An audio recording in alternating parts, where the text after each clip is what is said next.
Hey guys, tonight we're diving into something a little different.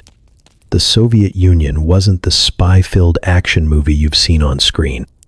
No agents behind every corner. Just frostbitten windows and curtains nailed in place. The truth? It was stranger, sadder, louder, in quiet ways. Picture this: a freezing apartment block, a mattress thin as regret, a radiator that bangs like it's trying to escape, and a ceiling drip counting down your sanity. The bathroom? Shared. With 3 families and a stray cat that always cuts the line. Your morning? A scramble. For hot water, for silence, for socks that still have shape. That wasn't the exception. That was Tuesday. So before you get too cozy, take a second to like the video and subscribe, but only if you genuinely enjoy this strange little corner of quiet storytelling. And drop a comment with where you're listening from and what time it is for you.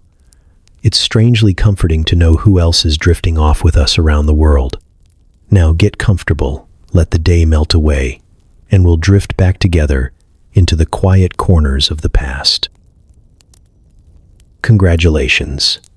You've just woken up in a Soviet apartment block sometime in the early 1970s. Not that you remember falling asleep. The radiator has been knocking all night like it's trying to escape.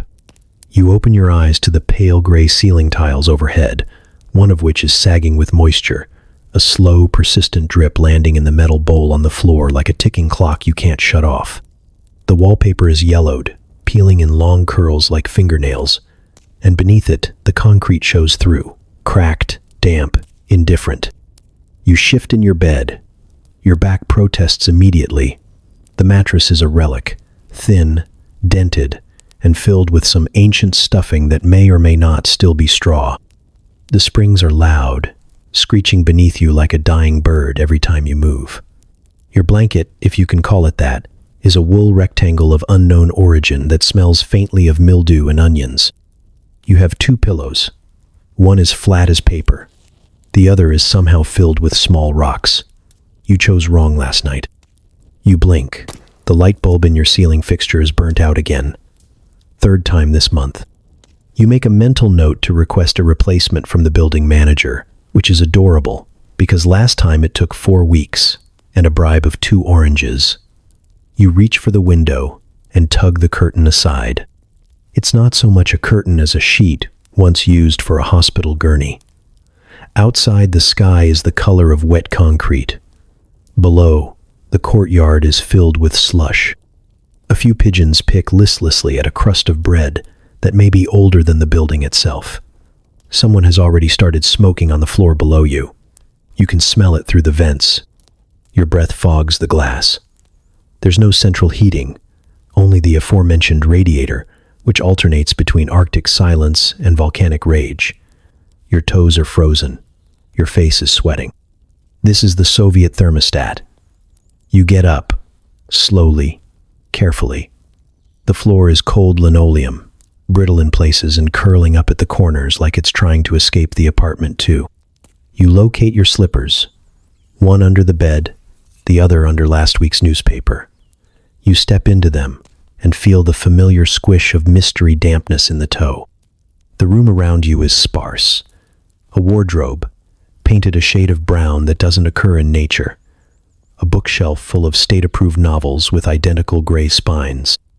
A table where you keep your ration cards, a half-melted candle, and a pair of socks drying slowly from yesterday's snow. Above it, a portrait of Lenin, slightly crooked, stares down at you with permanent disappointment. From the kitchen, you hear the faint clatter of your neighbor boiling water. The pipes knock in sympathy. A baby cries 3 walls over. A dog barks once, then stops, as if remembering it's not supposed to exist in this building. You take a deep breath. The air tastes of cabbage, detergent, and shared despair. Today is Tuesday. You have to report to work, or the factory, or the committee meeting that might be about nothing but is still mandatory. You've already forgotten which, but it doesn't matter. Your body is awake. Your spirit is still curled under the blanket, refusing. You blink again. This is life. This is glorious, undeniable, state-issued morning in the USSR. You survived the night. For now. There's a line. Of course there's a line. There is always a line. But this one isn't for bread or boots or bus tickets. It's for the bathroom. The communal toilet. Shared between 3 families, 9 people, 1 cat, and a rotating cast of visitors no one really talks about. You're third in line this morning, behind Mrs. Babushkina from apartment 3B and the teenage boy from 4A, who insists on reading the sports section while waiting, even though the paper is 6 days old and soaked at the corners with some liquid no one wants to name. The hallway smells like boiled beets and mildew. The wallpaper here, floral once, now mostly abstract stain, peels in slow motion as you shuffle forward. The door to the bathroom is shut, locked, and completely indifferent to your needs. You knock once, lightly. A groan answers from inside. Uncle Yuri, probably. He goes in there like it's a pilgrimage. You hear the rattle of a newspaper, the steady drip of the faucet, and what might be the sound of someone whispering affirmations to themselves. You decide not to engage further. 10 minutes pass. Then 15. The floor beneath your slippers is sticky. You stare at a crack in the plaster above the door and wonder if it's always been shaped like Lenin's nose or if you're just that tired. Behind you, another neighbor joins the queue, holding a tin kettle and looking resigned to fate. No one speaks. It's too early for conversation and too late for dignity. Finally, the door opens with a sigh and a cloud of something vaguely sour rolls out. Uncle Yuri emerges in his threadbare undershirt, newspaper tucked under one arm, and offers a grunt of acknowledgement before shuffling off toward the kitchen. Mrs. Babushkina moves forward like a soldier taking a trench. She enters. The door shuts. The lock clicks.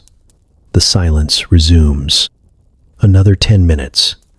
You start debating whether it would be quicker to visit the gas station down the block.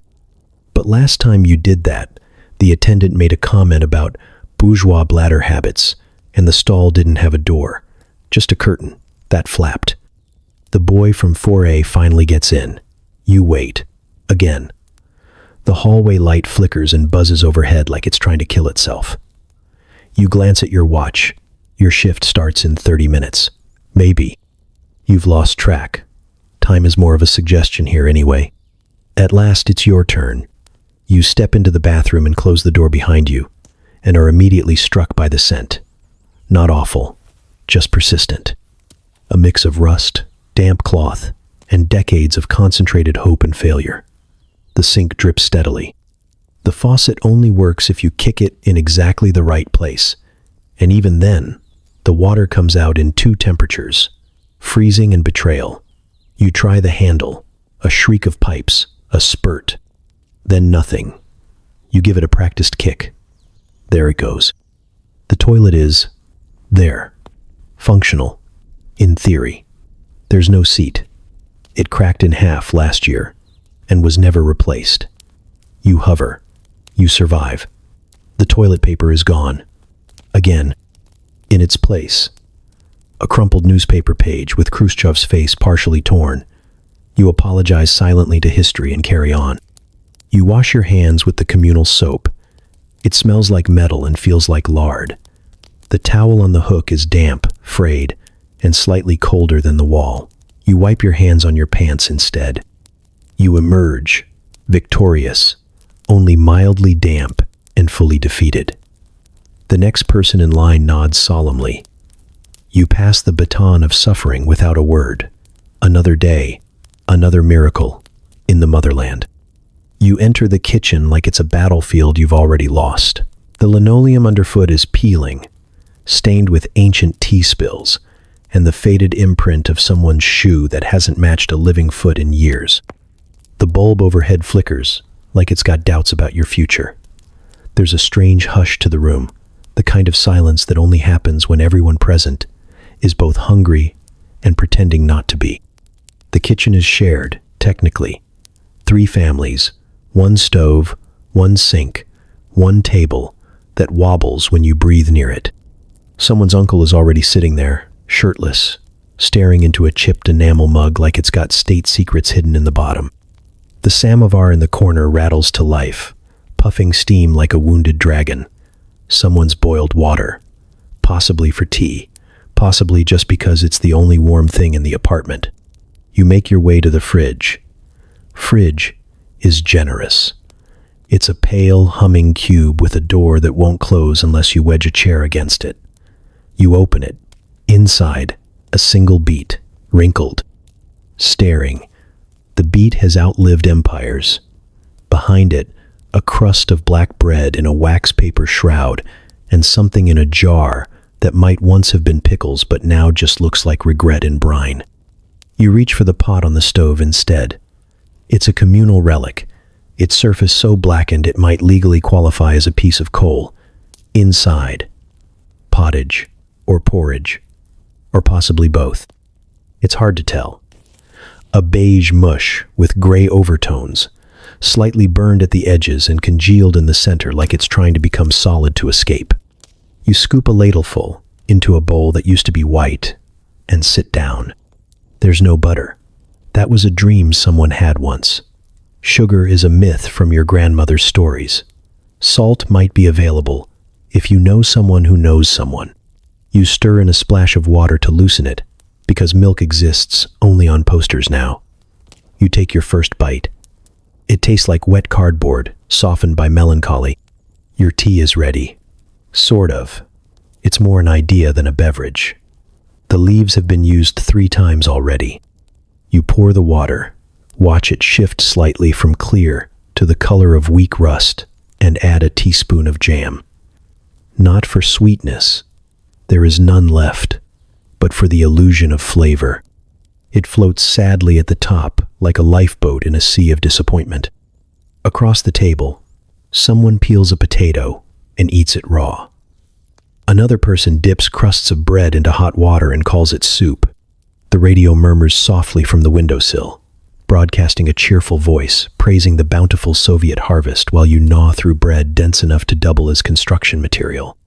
You wonder if it's too early to go back to bed.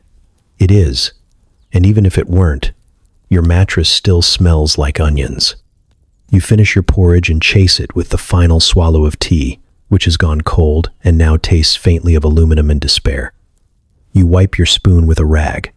There is no soap, just hot water and good intentions. You place the bowl in the sink beside a stack of dishes that have already accepted their fate as permanent residents. Your stomach is no longer empty, not full either, just filled with something, possibly sawdust, possibly revolution. Either way, it'll have to do. You rise. Another meal survived. Another victory for the people. Another morning in paradise, spoon-fed by the state. You stand in front of the wardrobe, which is really just a hollow box, pretending to be useful. The door hangs on one hinge. The mirror is cracked, and your reflection looks like it's trying to escape through the fracture. Inside, the choices await you, all 2 of them, shirt 1 and shirt 2. Shirt 1 is flammable. Shirt 2 is damp. You weigh your options with the heavy heart of someone choosing between frostbite and fire. Shirt 1 is gray, but not a rich, intentional gray. It's the color of cigarette ash, mixed with boredom. Made of something the state insists is cotton polyester, but feels more like melted toothbrush bristles. It crackles when you move. It sparks when you don't. You wore it yesterday, and the day before, and the day before that, until it developed a collar so sharp it could probably slice bread. Shirt 2, on the other hand, is still hanging over the radiator. It's been drying for 18 hours and is still wet, as if the fabric has decided to defy physics out of sheer spite. It smells like boiled socks. Not your socks. Someone else's. Possibly someone who died in the war. You reach out and touch it. Cold. Clammy. You recoil. Shirt 1 it is. Again. You slide your arms into the sleeves and the fabric makes a noise like sandpaper on regret. It clings to your back in places it shouldn't and somehow exposes your elbows. The cuffs are frayed. The buttons don't match. One is a safety pin now. It pierces your thumb for the third time this week. You don't bleed. You just sigh. Next, pants. There's one pair. You gave up pretending otherwise last year. They're brown, but only because that's what dirt does to wool over time. The waistband is elastic, in theory. In practice, it's more of a suggestion. You pull them on. They resist slightly, like they resent your body. You wiggle. You dance. You eventually submit. They settle halfway up your waist with the dignity of a curtain draped over a broken window. Underwear, if available. If not, you make do. You check the drawer. There's one pair, dry but stiff. You shake them like a small flag of surrender and slide them on. They itch immediately. They always itch. You pretend not to notice. Socks, both gray, both holy, neither matching. You pick the one with less visible daylight. One slides on fine. The other stops at the ankle, stuck on something that feels like a lump of old thread or a spiritual grudge. You leave it. There's no time to argue with hosiery. Over it all goes the coat. Thick wool, double-breasted, the color of wet gravel. It weighs as much as a bag of potatoes and smells faintly of mothballs and damp resignation. The lining is torn, which means your arms have to navigate the interior like miners in a cave-in. You button it with trembling fingers and feel your posture collapse under its Soviet heft.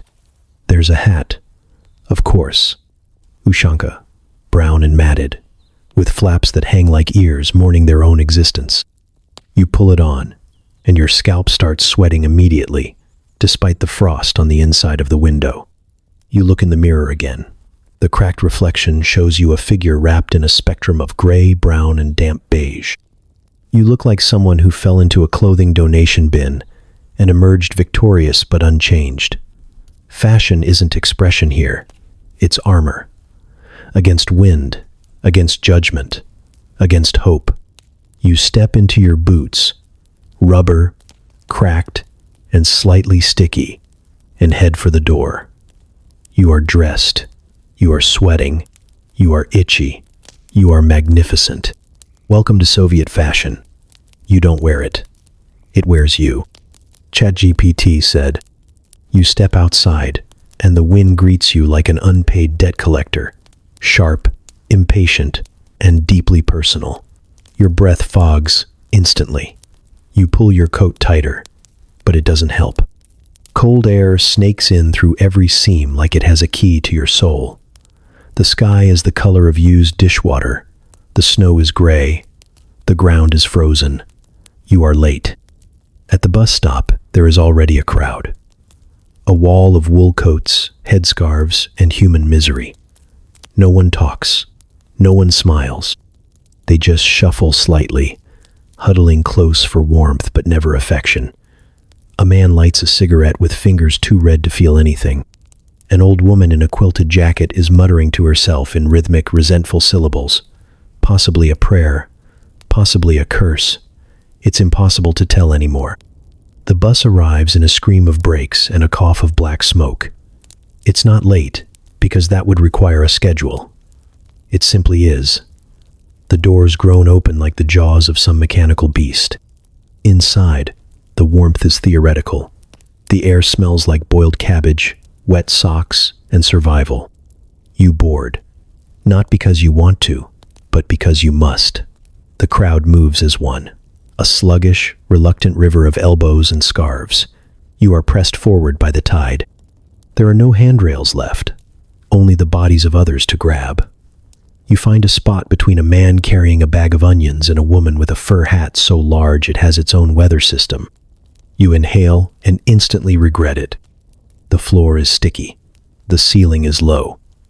The walls are lined with advertisements for state-approved toothpaste and patriotic slogans in bold red letters, all curling at the edges from condensation. The bus groans again, and lurches forward like it's being dragged to its own funeral. You stumble. Someone grunts. No one helps. This is not a place for weakness. The shocks on the bus are a fond memory from another lifetime. Every pothole in the road is a personal attack. The bus hits one, and your spine compresses like an accordion. The ceiling light flickers. A bag of groceries spills. A jar rolls down the aisle, hits your boot, and shatters. No one moves. The bus keeps going. Beside you, a babushka perches like a queen on her plastic-covered seat. No one knows how she got there first. She smells of garlic, cough drops, and unshakable authority. Her handbag rests like a weapon across her lap. She glares at everyone equally, especially you. You nod out of reflex. She does not nod back. The driver is a ghost behind foggy glass, wearing a hat too large and an expression too empty. The radio crackles with static, and a man's voice calmly reminding everyone of the glories of Soviet industry. The irony is not lost on the rattling door that keeps swinging open at every turn. You check your watch. You're either 10 minutes late or 5 minutes early. Time is subjective here. Outside, the gray buildings glide by like tombstones on parade. Inside, people sway in synchronized discomfort, clutching bags, poles, and what little pride they have left. At your stop, you shove your way toward the exit, apologizing with your elbows. The door sticks. Someone kicks it. It opens. You jump off into slush so deep it swallows your left boot. You keep walking. The cold sneaks back into your coat, like it never left. You made it. Barely. Another day, another commute. Your back hurts, your nose runs, and your dignity is somewhere under the babushka's handbag. Welcome to the Soviet morning rush. Mass transportation, minus the comfort, plus the trauma. You arrive at work, or rather you arrive at the building where your body goes each day to be useful to the state. The factory looms in front of you like a concrete monument to apathy, its windows smeared with frost and soot, its walls streaked with age and unfulfilled promises. A faded mural of heroic workers clutches a red flag on the side of the building. Their eyes gleam with a sense of purpose you have never personally encountered. The guard at the entrance doesn't look up as you pass. His breath fogs in the cold. He stamps your ID with the enthusiasm of someone drowning in paperwork and existential dread. The ink is frozen. You push open the heavy metal door and enter the great interior. Vast, echoing, and already alive with the grinding, wheezing sounds of labor. You've never heard it go completely quiet. That would mean something has broken, or someone has died, or both. You hang your coat on a nail hammered into the wall sometime in 1952. Your workstation is where you left it. Gray, greasy, and entirely indifferent to your dreams. A stool with 3 legs and a wobble you've learned to accept. A table made from a repurposed door. A machine with exactly 3 buttons, one of which you are never supposed to touch. No one remembers why. You sit. You begin. The task is simple. Repeat. Whether you're assembling metal widgets of unknown purpose, gluing lids onto boxes that contain other boxes, or filing reports for a department that doesn't exist anymore, the job remains the same. Do something. Do it again. Look busy. You once asked what the factory made. No one answered. One person laughed. Another changed the subject.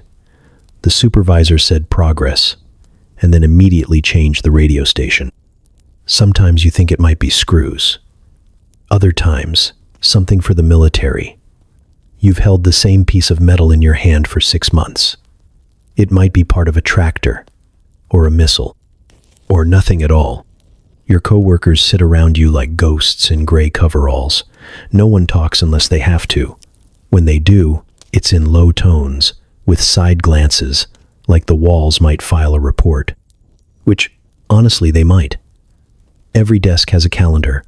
Every calendar has a red circle around the 1st of May, a holiday, a parade, a reason to pretend.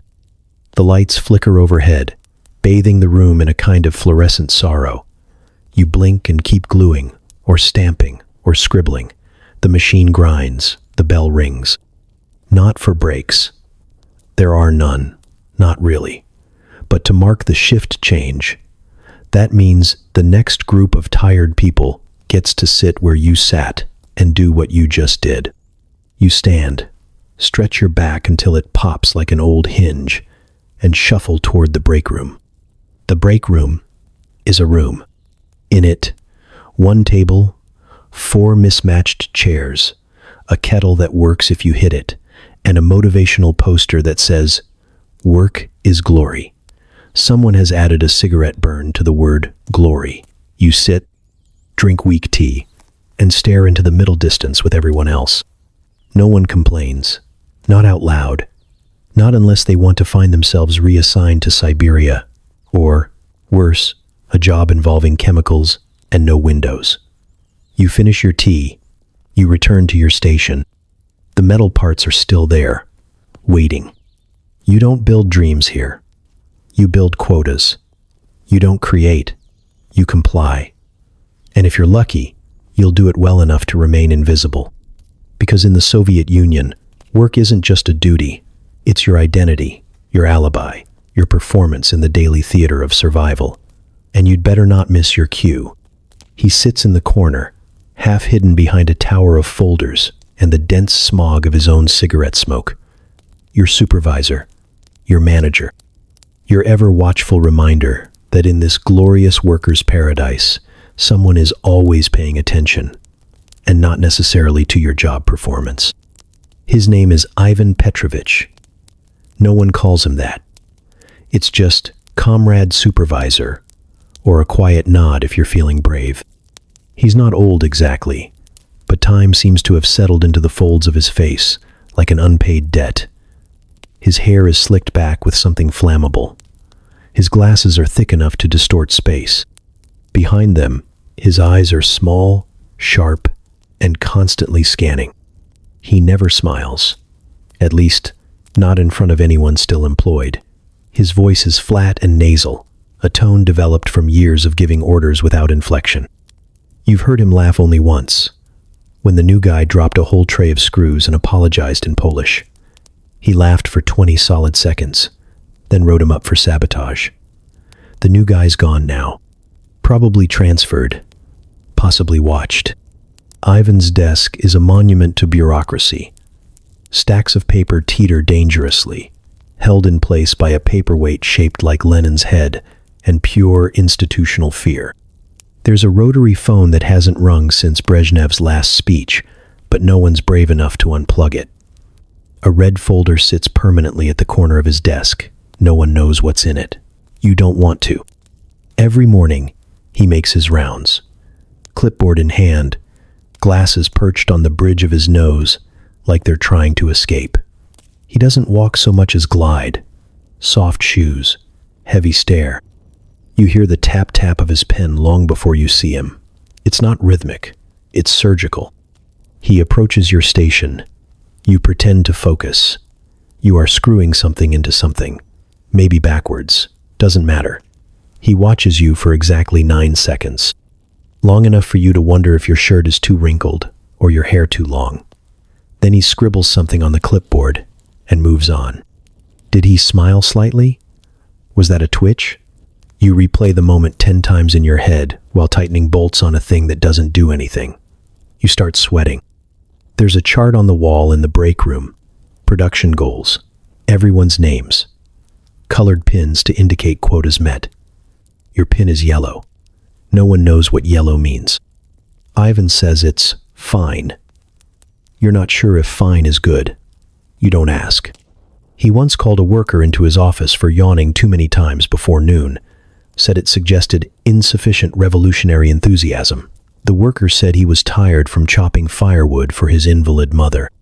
Ivan paused, nodded, then reduced his shift to 3 days a week, with no pay. Rumor says he keeps 2 sets of files, one for work and one for ideology. They say he was trained by the Komsomol, or the KGB, or both. They say he reads your handwriting, not for content, but for mood. They say he listens at the door when you think he's gone home. You see him watching you again, from behind his mountain of papers. The cigarette burns low between his fingers. His pen does not stop moving. You tighten another bolt. You stare ahead. You do not yawn. Because in the Soviet workplace, management isn't there to help you. They're there to remember everything you forget to hide, and Comrade Ivan never forgets. The lunch bell doesn't ring so much as wheeze, an anemic clatter that echoes through the factory like a warning more than an invitation. You stand up from your post, legs stiff from inaction, spine bent into a polite question mark. You have exactly 20 minutes to feed yourself, digest, and pretend that nourishment is possible. The canteen is down the hall, past the bulletin board with last year's safety posters and a hand-scrawled list of upcoming tractor maintenance lectures. You step inside and are greeted by a wall of steam, body heat, and something that smells aggressively like boiled memories. The room is painted the same color as sadness, grayish, faded green in the corners. Tables are lined in rows, all slightly sticky, all covered in laminated floral pattern vinyl that once saw happiness but no longer recalls the details. There are chairs, yes, but none of them match. One has 3 legs and a block of wood for the 4th. That one is yours. You take it without ceremony.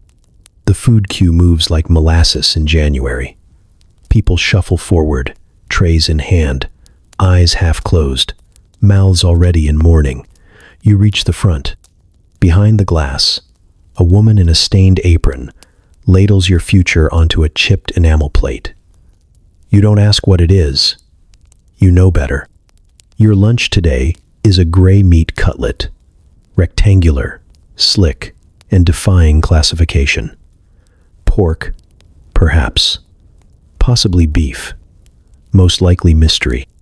It smells faintly of shoe polish and defeat. Beside it, a scoop of mashed potatoes, if you define mashed as coarsely argued with a fork, and potatoes as starch with identity issues. A pool of cabbage soup completes the ensemble. It's not hot. It's not cold. It just is. It tastes like cabbage, smells like cabbage, has the texture of cabbage that gave up halfway through its transformation into anything better. Floating inside is a sliver of carrot that somehow makes it worse. There is bread. Of course. Thick, black rye, dense enough to anchor a small boat. You take 2 slices, one for eating, one for defense. The butter dish is empty. The salt is gone again. Someone must have swiped it. Probably the same person who took the last teaspoon 2 months ago and now hoards it like gold in their locker. You find your seat. You eat. Slowly. Mechanically. The meat makes a sound when you cut into it, like an old rubber boot separating from glue. You chew. It resists. You swallow anyway. The soup follows, washing it down with the graceful subtlety of dishwater. Your tea arrives in a cup that scalds your hand but leaves the liquid lukewarm. It is the color of betrayal. The flavor? A whisper of leaf and an aftertaste of tap water passed through 10 kilometers of rusted pipe. You take small sips. You pretend. Around you, others do the same. No one talks. Talking takes energy. Energy requires calories. Calories are in short supply. Someone sighs.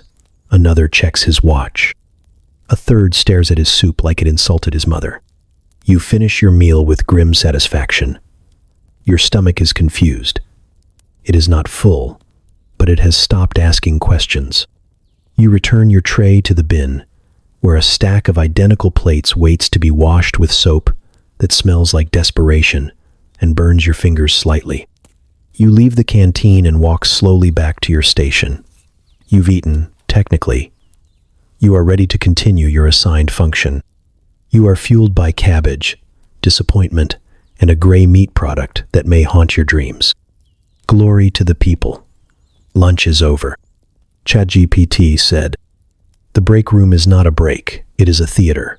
A tight gray stage with flickering lights, lukewarm tea, and a rotating cast of people pretending they don't know anything about anything. You enter quietly. You sit carefully. You smile just enough to seem agreeable, but not enough to seem suspicious. Too cheerful is dangerous. Too quiet is worse.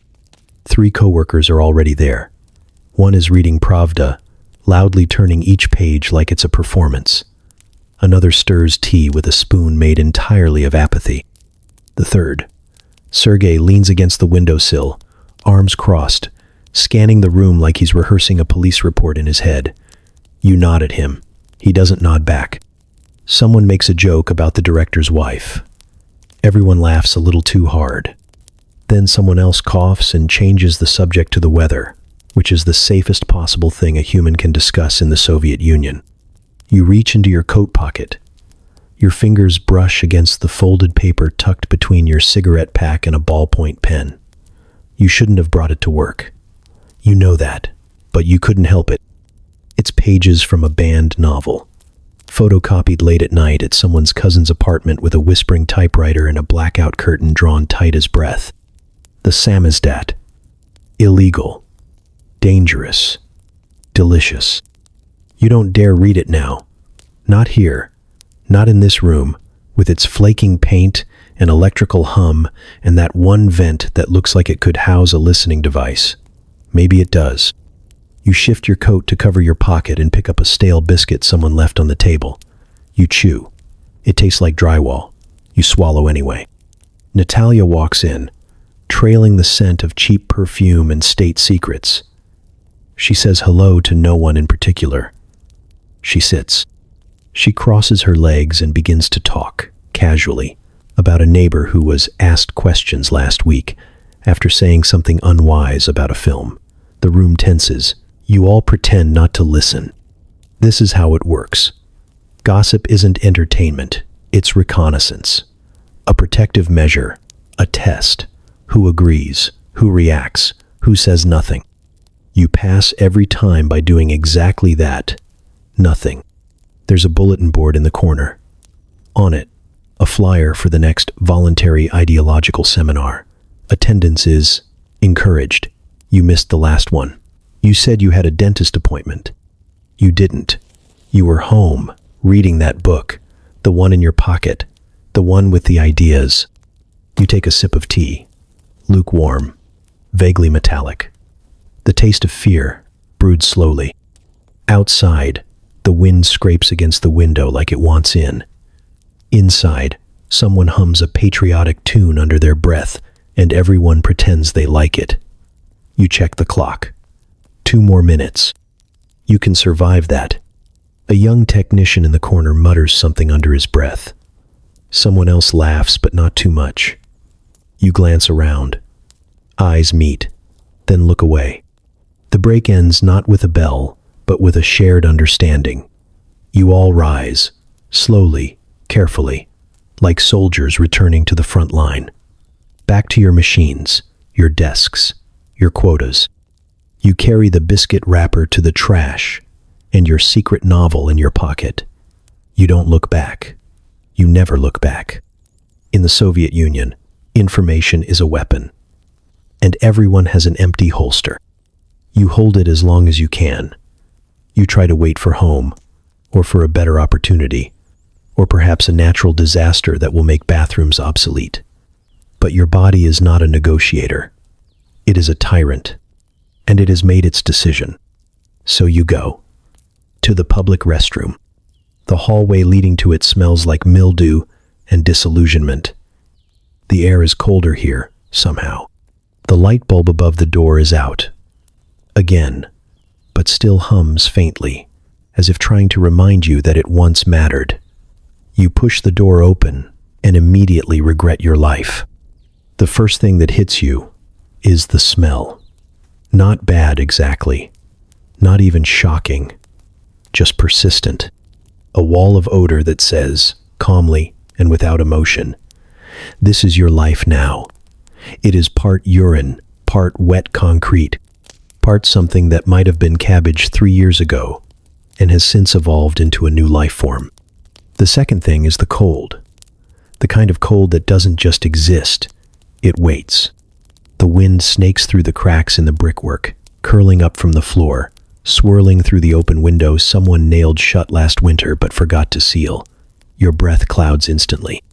The walls are damp. The floor is slick with moisture you do not want to identify. There are no stalls, just partitions, flimsy wooden panels that stop 4 inches short of the floor and 6 inches shy of privacy. No door locks, no curtains, just the sound of a door creaking open behind you and footsteps deciding where not to step.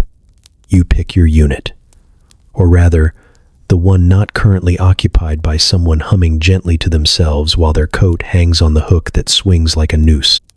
You enter your stall and close the door, which does not close. It hangs at an angle, pushed by the same wind, now caressing your ankles with the intimacy of a bad decision.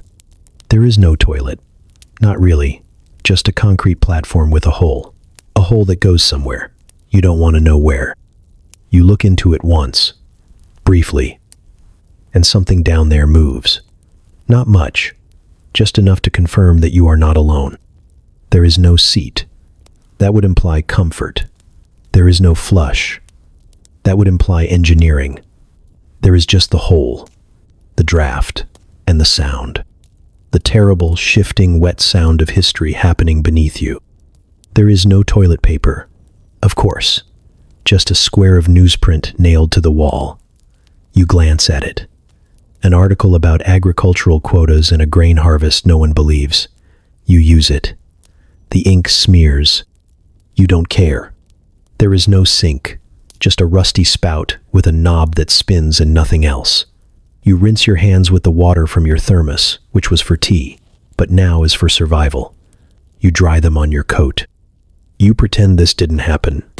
You exit the stall and avoid the mirror, which is not a mirror anymore, just a sheet of scratched metal that reflects only your worst features and none of your hope. Another person enters. You nod. They nod. A silent treaty between the recently humbled.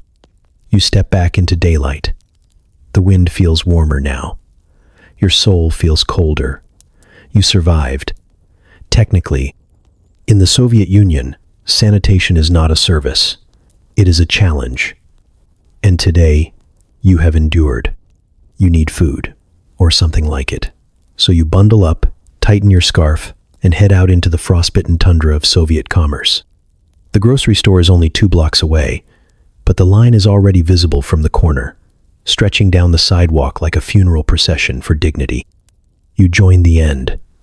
No one speaks. Everyone is bundled in identical shades of gray and brown, like moths in mourning. A woman in front of you clutches a string bag, empty but full of hope. A man behind you keeps glancing at his watch, as if punctuality might summon a miracle. You all pretend to be patient, but your stomach has started muttering things about betrayal. You don't even know what the line is for. No one does. That's part of the magic. It might be butter, it might be oranges, it might just be a rumor, but you can't afford not to find out. In the USSR, food is not purchased. It is hunted. After 37 minutes and one argument about queue etiquette, you reach the door. A teenage boy in a red armband waves you in with the expression of someone who's seen too much. Inside, the store greets you with dim lighting, chipped tile, and the smell of vinegar and despair. The air is cool, not refrigerated, just naturally unwelcoming. There are shelves. Technically, they contain things. Technically. A mountain of canned sprats occupies the center like a metallic ziggurat. Sardines, herring, mackerel in oil, mackerel in water, mackerel in theoretical tomato sauce. The labels are crooked, some are upside down. All of them whisper one word: compromise. You grab 3 cans. You don't like fish, but hunger is louder than taste. The bread shelf is empty. A handwritten sign says, "Today, none," which is an improvement over yesterday's sign, which just said, "Maybe tomorrow." You ask the clerk if there will be more later. She blinks slowly, shrugs, and resume stacking jars of pickled beets with the energy of a condemned poet. In the vegetable section, if you can call it that, there is one cucumber, alone, wrinkled, curved, like a punctuation mark from a sad story. You reach for it. Another hand reaches too. Your eyes meet. A silent negotiation begins. You both know what's at stake, but the other hand withdraws. The woman smiles, just a little. You take the cucumber. You nod. A rare moment of triumph. Near the back, behind a curtain made from hanging plastic strips that smell like ammonia, sits the dairy case. It's empty. A man with a clipboard is explaining that the butter shipment was delayed. Again, or rerouted, or imaginary. But please come back next week, maybe. He doesn't meet your eyes. You pass the sweets counter. There are 3 boxes of chocolates, but they're for officials only, displayed like museum artifacts behind fingerprint-smeared glass. The girl behind the counter watches you, as if daring you to ask. You don't. You know better. At the register, the cashier tallies your haul with a wooden abacus and a sigh. 3 cans, 1 cucumber, a jar of pickled mushrooms you grabbed without looking. Total, 4 rubles, 16 kopecks. You pay in exact change and receive no receipt. Just a look that says, "Don't expect a bag." You walk home through the snow with your string bag heavy with salt, vinegar, and compromise. You've eaten worse. You've waited longer. In the Soviet Union, shopping is not consumption. It is survival, ritualized. A sacred ceremony of patience and disappointment. And today, you were blessed. You got the cucumber. You need a permit. You always need a permit. This time it's just to visit your cousin in the next town over, a place so thrilling it has both a bakery and a bus stop with a roof. A short trip. 40 kilometers. A single night. A breath of fresh air, maybe. But before you can breathe, you must ask permission. You arrive at the administrative building at 8:00 a.m. sharp, like a good citizen. The building itself is an architectural punishment. Concrete block, narrow windows, and stairs that echo with generations of crushed ambitions. A portrait of Brezhnev watches over the entrance, like a disapproving ancestor. Inside, the air is stale with the scent of wet paper and aging linoleum. There are 4 desks, 10 clerks, and 17 lines, none of which are labeled. You approach the first window. The woman behind the glass does not look up. You clear your throat. She sighs audibly, lifts her head with the weariness of someone who once hoped and now files forms instead. You explain what you want. She hands you a paper. Form 12B, printed in faded ink and smelling faintly of cabbage. It asks for your full name, date of birth, place of employment, reason for travel, destination, blood type, and the name of your second-grade teacher. You fill it out slowly, carefully, using a pen chained to the desk. The chain is too short. Your hand cramps. You return the form. She glances at it once, then frowns. You forgot line 6. Line 6? Your grandmother's maiden name. You write it in. She nods, then stamps the corner of the form with a red seal that bleeds slightly through the paper. It's not approval. It's authorization to go to the next line. At the next desk, a man in a sweater vest and a permanent scowl demands your internal passport. He flips through it like he's hunting for inconsistencies in your soul. He questions your occupation. He questions your cousin's address. He questions your spelling of Zelenogorsk. Finally, he hands you another form. This one is thinner, printed on onion paper that tears if you breathe near it. You fill it out, sign it twice, and wait while he types something slowly into a machine that makes noises last heard on the Eastern Front. You are told to wait. The bench is wooden and sticky. The walls are covered in framed notices, each a masterpiece of passive-aggressive guidance. Incorrect filing is a waste of party resources. Punctuality is revolutionary, and a completed form is a happy form. You watch as a man argues with a clerk over rug registration. A woman sobs quietly after being told her phone request is still in processing from 1,974. Another man is sent home because he forgot his proof of residency, which is stored in an office that opens only on the third Thursday of every month from 11:00 to 11:20 a.m. After 3 hours and 4 signatures, you receive your travel voucher. It is stamped, signed, initialed, and slightly smudged. You are permitted to leave your town on condition that you report to the local militia upon arrival, do not speak with foreigners, and return within 48 hours. You thank the clerk. She does not reply. She is already stamping someone else's dream. You step outside, blinking into the sunlight like a prisoner on parole. You clutch your papers like they're sacred scripture. In the Soviet Union, movement is a privilege. Desire is a process. And nothing gets done without a form. The bureaucracy isn't broken. It's working exactly as intended. Slowly, proudly, forever. Your apartment has 2 temperatures, winter and vengeance. In winter, the cold arrives before the snow. It slides under the door and seeps through the window panes, which are double glazed only in theory and held together by old newspapers and frostbite. You light a candle in the kitchen and it flickers sideways, chased by a breeze that shouldn't exist indoors. Your breath fogs in the hallway.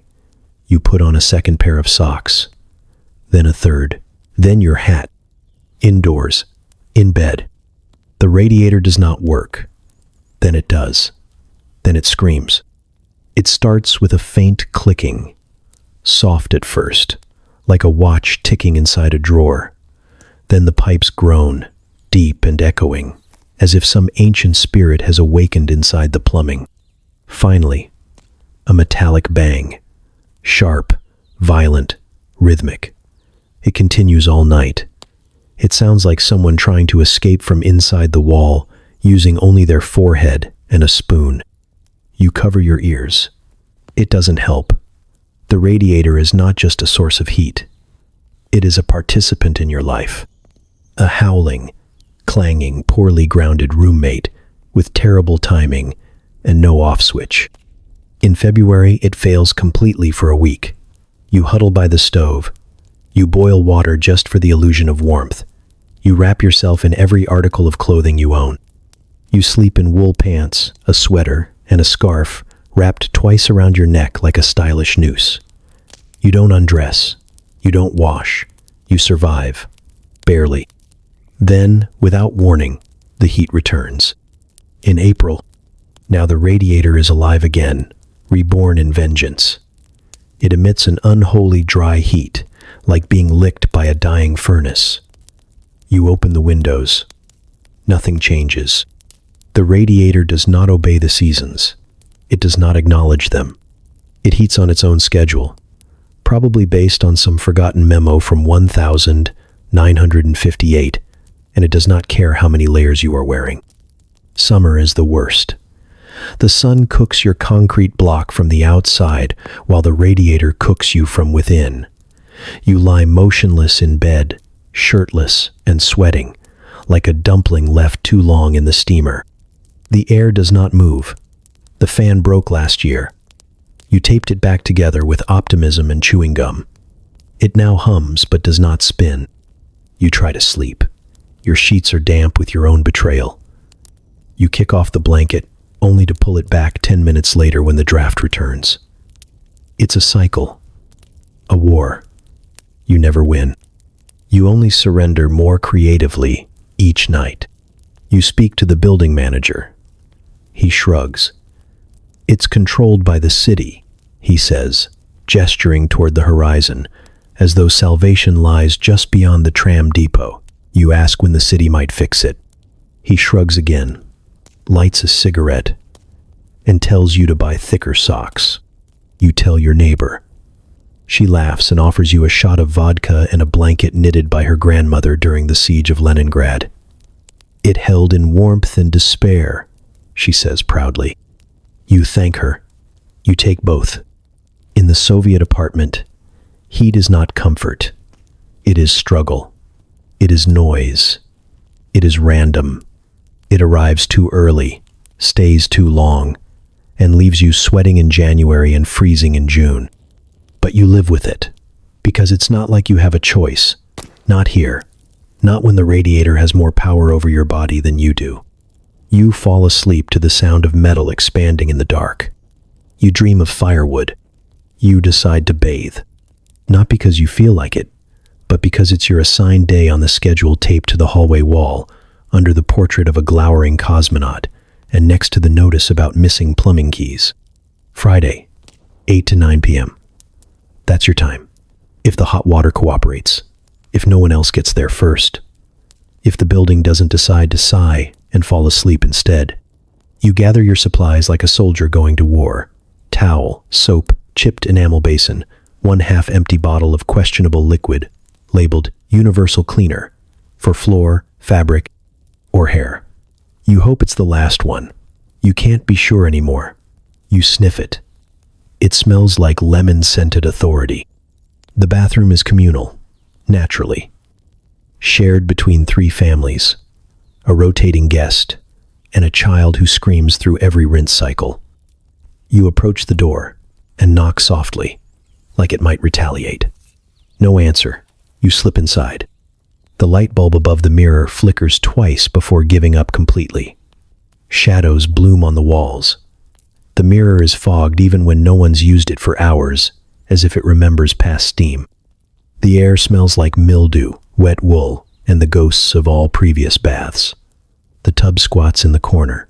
Heavy, cracked porcelain, stained the color of weak tea. You've known this tub your whole life. It has never known joy. You turn the tap. First, a groan from deep in the pipes, like something ancient waking up reluctantly. Then a hiss. Then a brown stream, tepid and aggressive. You wait. You pray. You whisper threats. Eventually, the water shifts, slightly warmer, slightly clearer, still smelling faintly of iron and bureaucratic neglect. Good enough. You plug the drain with a balled-up rag and a piece of chewing gum. The rubber stopper vanished sometime in 1972 and was never spoken of again. The tub fills slowly, like a bureaucratic form, one section at a time, never certain if it's working. You sit on the stool. You wait. When the water reaches your shins, you climb in. It's warm, barely, but that's enough to trick your body into thinking it's safe. You slide down into the water, inch by inch, like a man negotiating with a wild animal. The water wraps around you like a lukewarm threat. You exhale. You begin. The soap is a square of despair, grayish, hard enough to be considered a weapon.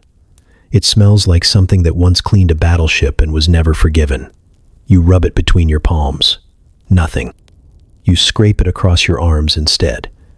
It leaves behind a film. You pretend it's lather. Your shampoo is cold and runs like oil. You pour a dollop into your hair and immediately regret everything. It foams, not with bubbles, but with Bubbles' angry cousin. It stings. You keep going. You rinse with a chipped plastic cup that used to say, "Glory to the workers," but now just says, "Glorik." The water is cooler now. The tub is only halfway full. Your skin is itchy. Your soul is tender. You drain the bath, watching the water spiral away with flecks of hair, dirt, and something that might have been hope. You towel off with a cloth that could sand furniture. Your skin squeaks. You leave the bathroom. Steam follows you into the hallway. The next person's already waiting, holding a bar of soap like a relic and avoiding eye contact. You nod. They nod. The sacred cycle continues. You are clean. Technically. Until next Friday, 8 to 9 p.m., unless someone steals your slot. Again, you stand in front of the mirror, though the mirror isn't much help. The surface is clouded with scratches and condensation, the kind that never quite wipes away. You squint at your reflection. You're dressed, technically, but the clothes don't look like they were made for a human, more like for a man-shaped warning sign. Your shirt is beige, or was. Now it's the color of tea-stained paper, creased and stiff, with a collar that could cut glass and sleeves that don't know the meaning of flexibility. It's made from a synthetic blend that boasts the miraculous ability to retain both heat and shame. It neither breathes nor yields. If you stand in the sun too long, it crackles faintly. If you spark a cigarette too close, it might erupt. Your trousers are worse. Brown, boxy, and built like Soviet architecture. Strictly rectangular and impossible to modify. The waistband cinches with a string you've replaced 3 times using bootlaces. There is no stretch. The knees bulge permanently, even when you're standing. Sitting feels like negotiation. Running is unthinkable. You once brushed against a stove burner in these pants, and the seam began to melt. You walked home with a leg fused to itself. That was Tuesday. The jacket. Ah, yes. Your state-issued armor. Somewhere between military surplus and failed upholstery. It has shoulder pads stuffed with what feels like sawdust and moral obligation. The outer shell is made of something advertised as fire retardant, though the label was hand-stitched and spelled it fire enticing. The lining is synthetic wool, or what synthetic wool would look like if it gave up halfway through becoming fabric. It itches. All the time. Even when you're not wearing it. You throw the coat on anyway. The zipper catches halfway up, as always. You yank it with the precise level of force that breaks nothing and fixes less. You succeed. Sort of.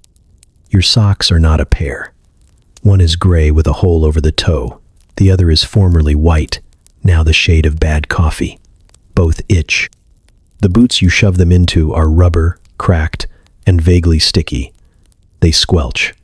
Every step is a reminder that comfort is a decadent Western invention. The hat is, of course, an ushanka, heavy, misshapen, and eternally damp.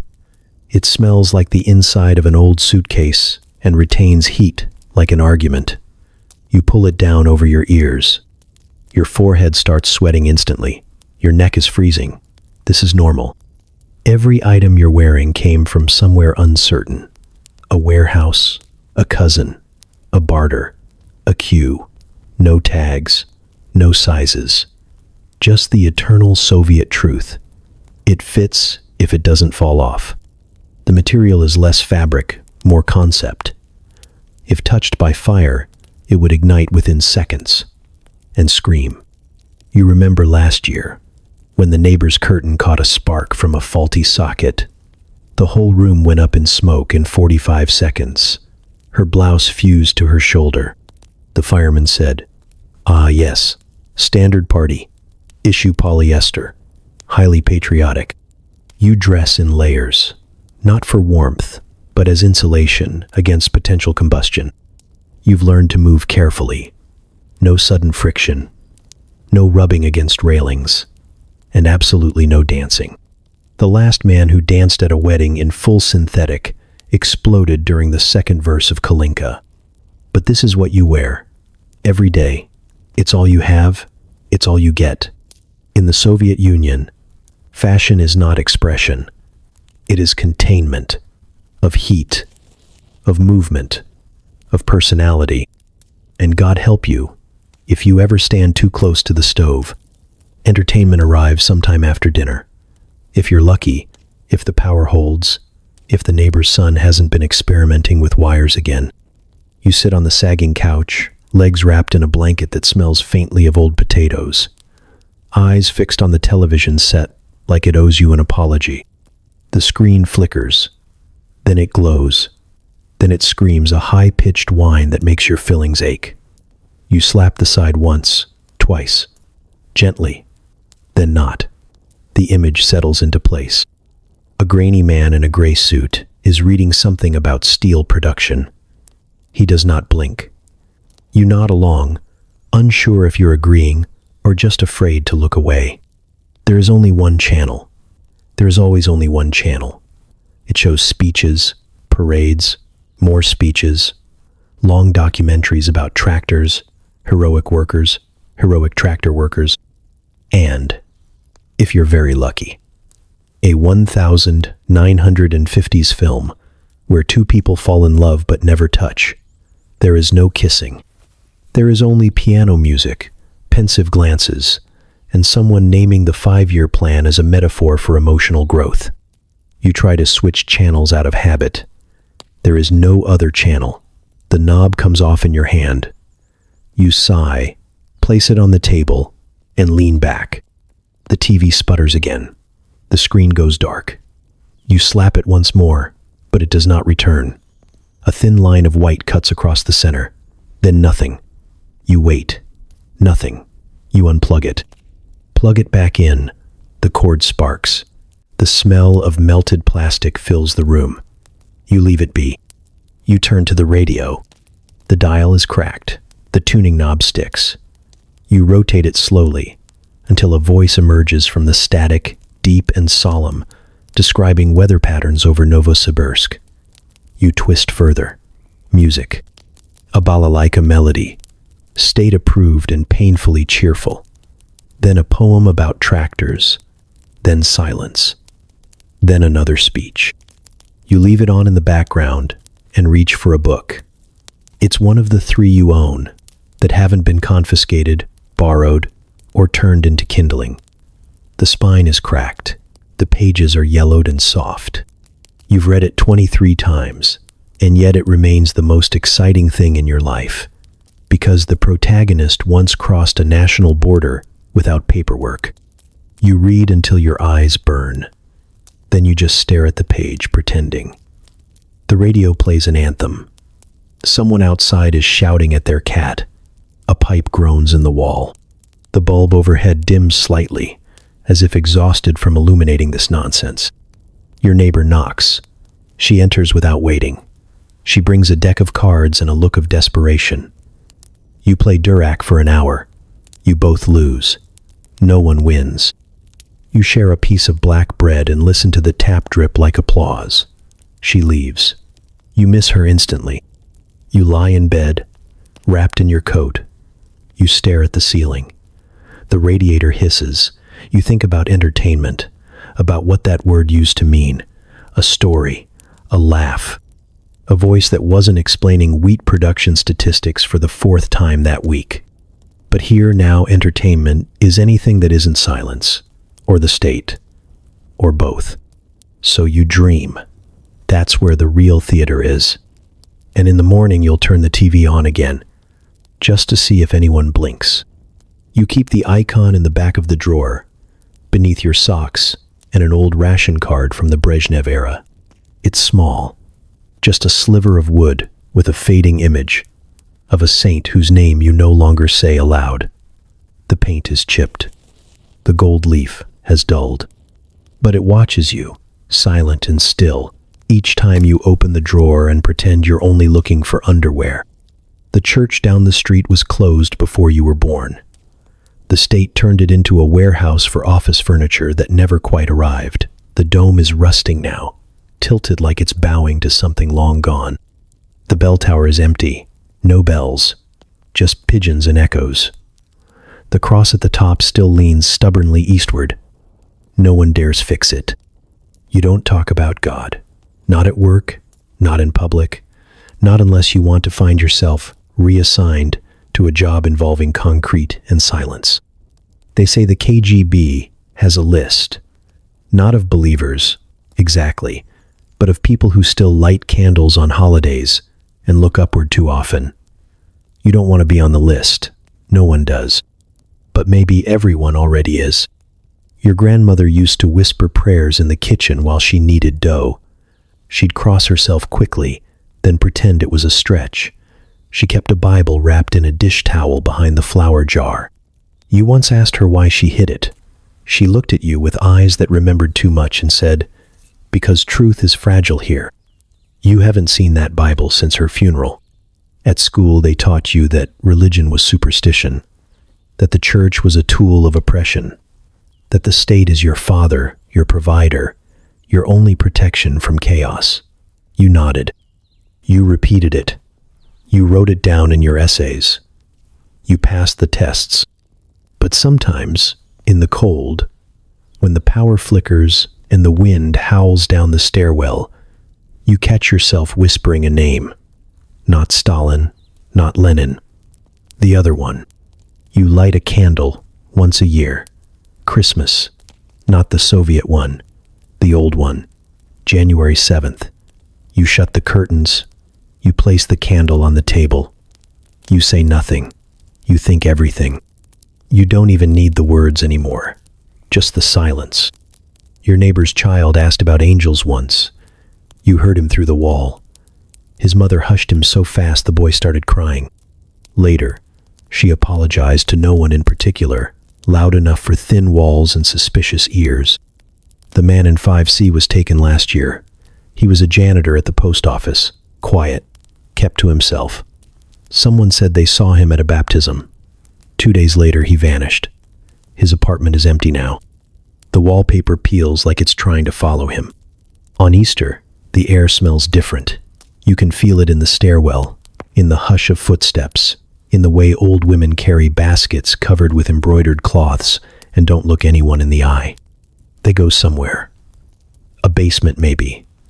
A back room. Somewhere lit with a single candle and 200 years of fear. You don't go.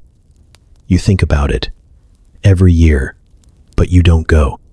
Instead, you touch the icon once, just once, and whisper a name you don't remember learning. You say it fast, quiet, like it might get caught in the wallpaper. You don't know if God is listening, but you're sure someone else is. You wake up with a fever, or maybe it's just the radiator again, boiling your brain from the inside out. Your throat burns. Your head pulses in time with your heartbeat, which feels too fast, too loud, too serious. You tell yourself it's nothing, but your bones disagree. You drag yourself to the clinic. It's a concrete box at the edge of the neighborhood, squatting between a shuttered bakery and a housing office that smells like ink and quiet arguments. The building is gray. The sign is crooked. One of the windows is cracked and stuffed with newspaper. It's unclear whether that's for insulation or privacy. Probably both. Inside, the waiting room is exactly what you remember. Green walls, chipped chairs, and the smell of boiled bandages and something metallic that might once have been medicine. The heat is uneven. One half of the room is freezing, the other half sweats. There's no receptionist. Just a clipboard on a string and a pencil that doesn't write. You scratch your name into the list anyway. You sit. You wait. You breathe through your mouth, slowly, so you don't cough and draw attention. A child across the room stares at you, nose running freely. His mother sits stiffly, coat still on, lips pressed thin. No one speaks. Speaking might provoke something, or someone. Your name is called an hour later, or something close enough to it. You follow the nurse down a hallway that smells stronger, rubbing alcohol, iodine, and resignation. The linoleum buckles under your feet. Fluorescent lights flicker overhead. The nurse doesn't look at you. She just opens the door and gestures. The examination room is a relic from another war. The table is covered in wax paper that's been reused too many times. The scale is rusting. The blood pressure cuff hangs limply, like a defeated snake. The doctor arrives, mid-50s. No smile, no greeting, just a sigh and a pencil poised over a notepad. He asks what's wrong without looking up.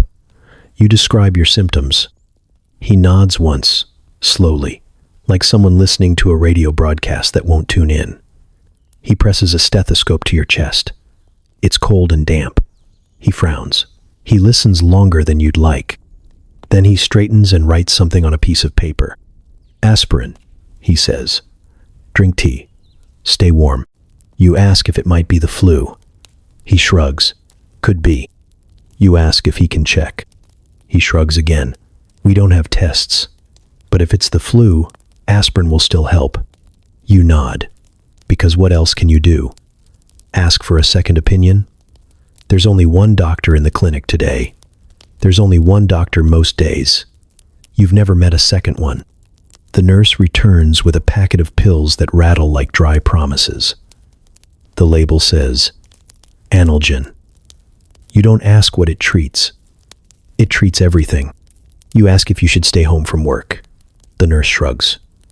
If you want to lose your bonus. You nod again. Of course.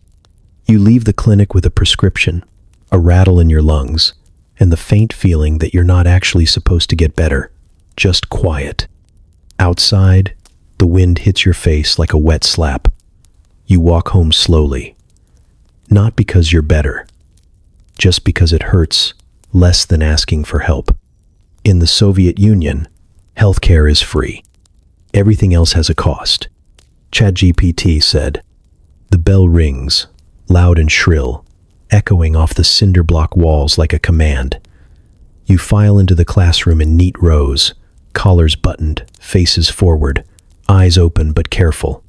The room smells of chalk dust, wet coats, and institutional soup. Your desk wobbles, but only when the teacher isn't watching. On the wall above the blackboard is a portrait of Lenin, eternally watching, eternally judging.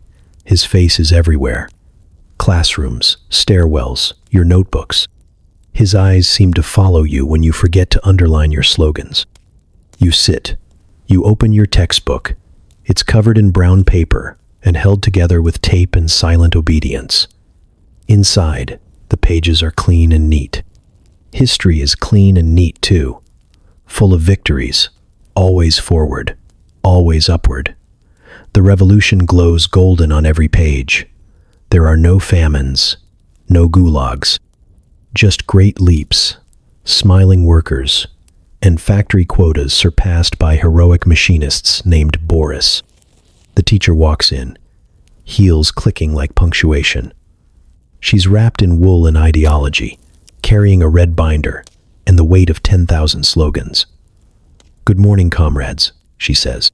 You all reply in unison. You never say students. You say young pioneers, builders of the future, children of the revolution. First lesson, mathematics. You learn how to count wheat production, how to measure steel output, how to calculate the glory of collectivization in tidy columns. The numbers add up. They always do, even when they don't. Next is literature. Today, you read Mayakovsky. Or rather, you copy it down from the board, word by word, while the teacher recites it with theatrical intensity. Anything else? Pushkin, Chekhov, or that smuggled Pasternak your cousin keeps under his bed is not on the syllabus, or the shelf, or safe. You raise your hand and ask if there will be a test. She smiles the way people smile when they know something you don't. There is always a test, she says. Civics class begins with a short film. It shows children just like you marching in a parade, waving flags, singing songs about unity and peace. A boy salutes a statue. A girl places a flower at the foot of a tank. You are told they are your future. You are not told where the tank was last used. After the film, the teacher asks if anyone can recite Lenin's April thesis. You stand. You begin. Your voice wavers at first, but gains strength with each sentence. You've practiced in the mirror, mouthing the words like a prayer. By the end, the room is quiet. The teacher claps once. You earn an A. At lunch, you sit at a long table with the others, spooning cabbage soup into your mouth while discussing the 5-year plan for agricultural success. It's not required, but it helps. In the afternoon, there's science. You learn how rockets work, how atoms split, how Soviet minds conquer nature. No mention of Western theories, unless it's to discredit them. Einstein exists, but only if he's corrected. Biology is fine, evolution is acceptable, but ideology must always be present, like salt in soup or a leak in the roof. By the end of the day, your head is full, not with questions, with answers, approved ones, memorized ones, safe ones. You walk home past the boarded-up church, past the propaganda kiosk, past the statue of the young worker holding a hammer like a diploma. You carry your books. You carry your thoughts. Carefully, quietly. In the Soviet classroom, education is not about knowledge. It's about knowing what not to ask. ChatGPT said, "You're sitting by the window again. The tea is cold. The radio hums with static and state-approved sincerity. Outside, snow falls softly over the same cracked sidewalk you've walked 1,000 times. It buries the potholes. It silences the city. For a moment, everything looks clean. You allow yourself a thought. Just one, small, harmless, maybe a bigger apartment, one with a second room, maybe a kitchen that doesn't leak steam through the ceiling, where you don't have to share the sink with a retired coal inspector and his pet rabbit. Maybe a bookshelf, with real books, ones with endings that aren't approved in advance." You shake your head. No, too far. Dreams are like heat. You're allowed just enough to stay alive, but not enough to be comfortable or noticeable. Wanting something is dangerous. Wanting too much is a crime. And nothing attracts attention like hope. You've seen what happens. That man down the hall who wanted to paint something abstract, not political, not religious, just colors. They visited him one night. Now his studio is a laundry room, and his name doesn't come up in conversation. Or that girl from work who talked about Paris. She didn't even say she wanted to go, just said the word Paris, like it was a flavor she once tasted. She got transferred to a factory outside Omsk. They say it smells like glue and forgetfulness. So you keep your dreams small, tidy, local. You dream of an orange, a real one, with thick skin and juice that drips down your fingers. Not the moldy crate that shows up twice a year at the state store, hidden behind a wall of sardines. You dream of silence. Not the silence of fear, but the kind where nothing is expected of you for 10 whole minutes. Not even smiling. You dream of music. Not the choir of tractor ballads or military marches, but something with a rhythm you don't understand and lyrics about nothing important. You dream of sleep without the radiator banging like it's demanding answers. You dream of a place where your name isn't written down on a form, where no one counts your tea bags or measures your laughter. Sometimes, in the middle of the night, you write these dreams down. Just a sentence, a word, a sketch in the margins of a newspaper you're not supposed to keep, but then you tear it out. Burn it in the ashtray, not because someone told you to, but because you told yourself. Because even thinking about leaving is an act of defiance. Because wanting something that doesn't exist here is like inviting someone to check your drawers, your bookshelf, your thoughts.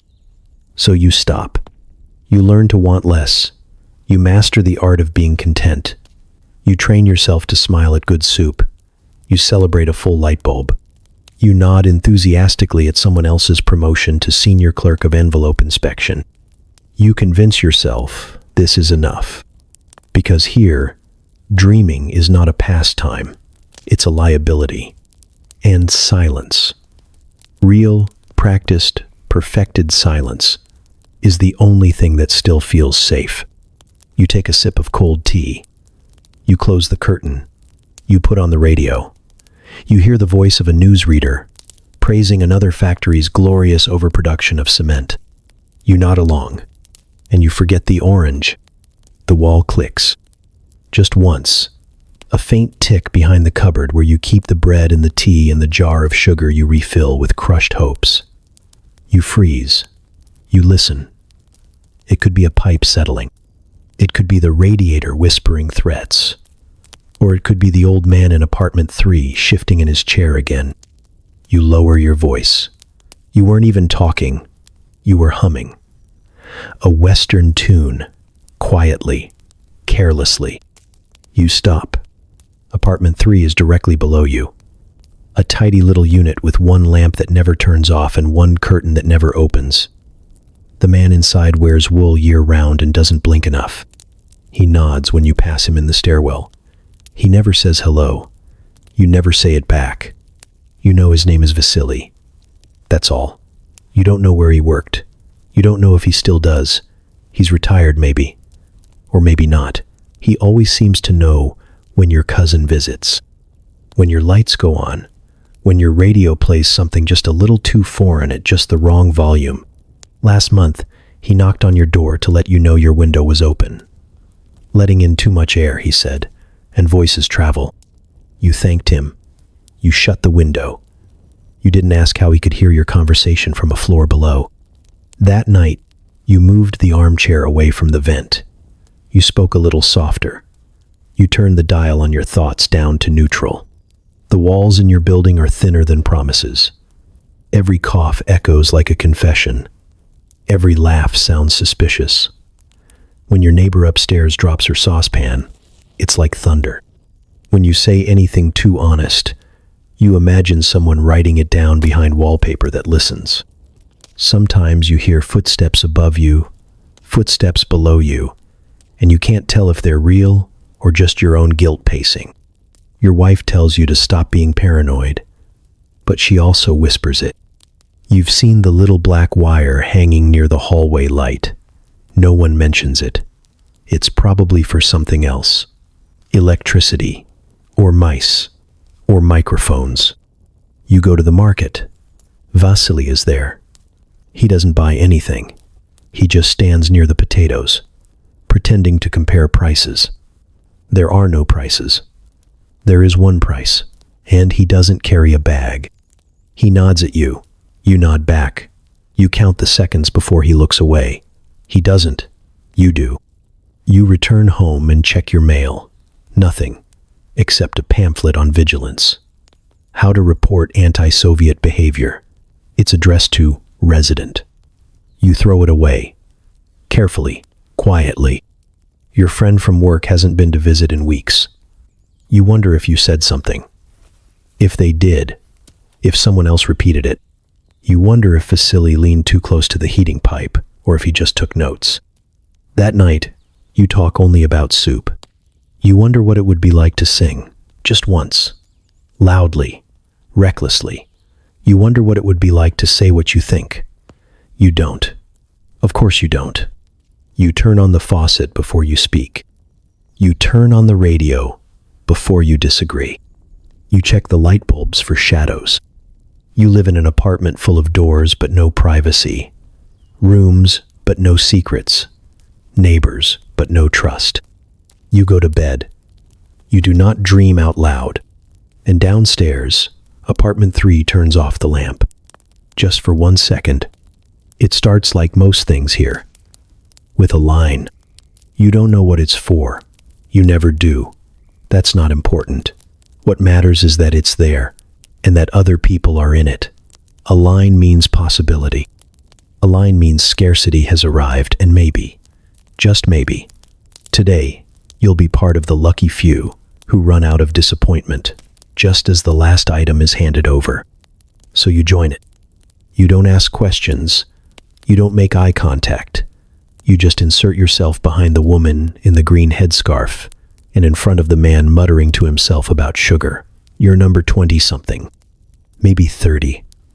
Already, the line curves around the corner like an exhausted serpent. A woman ahead whispers, "They say it's oranges." Another man says, "Shoes." A third insists it's toilet paper. He clutches a net shopping bag like it contains his dignity. You don't care. You need all three. The air is cold. You stamp your feet to keep the blood moving, shifting your weight from one leg to the other like a prisoner waiting for a verdict. Snow begins to fall. Thin, stingy flakes like government rations. You button your coat higher, wishing you'd brought gloves or thicker socks or a second life. A child in line asks his mother what they're waiting for. She tells him it doesn't matter. If it's food, we'll eat it. If it's shoes, we'll wear them. If it's soap, we'll use less. He nods like he understands. Maybe he does. After an hour, the line moves. 3 steps, then stops. Progress here is measured in inches and in size. You check your watch. The battery's dead. Has been for months. But checking it feels normal, comforting, like pretending to hope. The shop's still not visible, but the rumors are. Someone says they saw a truck this morning. Someone else says their cousin works in inventory and confirmed it's citrus. Real oranges, not the sad grayish ones from last winter that tasted like damp cardboard and regret. Your stomach growls at the idea. Your feet are numb. The man behind you coughs and doesn't cover his mouth. The woman ahead turns and glares at him like he just betrayed the revolution. Another hour. You're close enough now to see the shop's dirty window. There's a handwritten sign in the glass. It says, "No change." Below it, another, "No returns." Below that, the real message. While supplies last. Supplies never last. You imagine reaching the counter. You imagine placing your ration card on the wood. You imagine a clerk handing you something. Anything. A small sack, a wrapped parcel, a dusty box. Something with weight. Something that reminds your hands they still have purpose. You reach the door. Inside, it smells like old fruit, sweat, and mildew. A clerk in a faded apron waves the next person forward. They leave with a plastic bag that's already leaking. You try to see inside. A round shape. Maybe citrus, maybe not. Your turn. You step forward. The clerk looks you up and down, hands you a bundle wrapped in wax paper. Inside, 2 tangerines. Small, wrinkled, perfect. You almost smile. You almost remember what it feels like to want something and receive it. You almost forget the line still wraps around the block, and tomorrow it will return for something else, or maybe nothing at all. You clutch the fruit to your chest like treasure. Today, you waited for hope. And for once, you got a taste. The road ends where the mud begins. The bus coughs once, belches smoke, and surrenders. You step off into ankle-deep slush and breathe in air that smells like pine, manure, and ancient stubbornness. The driver slams the door and turns around without a word. He knows you won't need a return ticket anytime soon. Welcome to the village. It doesn't have a name. Or maybe it does. But the sign fell down years ago and no one bothered to put it back up. The houses lean at angles that defy gravity and architectural standards. Roofs sag under the weight of 100 winters. Fences exist mostly in spirit. Chickens roam freely, pecking at the snow like they've misplaced something important. You're here to visit a relative, an uncle technically, or maybe a cousin. Family trees get blurry out here, half remembered, half invented. He meets you at the gate, wrapped in layers of wool and quiet suspicion. He doesn't ask why you came. He doesn't ask how the city is. He just takes your bag, grunts, and starts walking. His house is small, low, and lopsided. Smoke curls lazily from a crooked chimney. The walls are made of logs, the gaps stuffed with something that used to be fabric and now just holds out the wind. You duck through the doorway and are immediately hit with the smell of wet firewood, fermented cabbage, and the faint tang of livestock. The stove is the heart of the house. It takes up an entire wall. It is both oven, heater, and unofficial bed for anyone under 5. A black kettle simmers on top, rattling gently like a nervous drum. The heat hits you like a punch. You take off your coat, then your sweater. Then you regret wearing socks at all. The toilet is an outhouse. 20 paces into the forest, past the log pile, and the place where the dog sometimes disappears.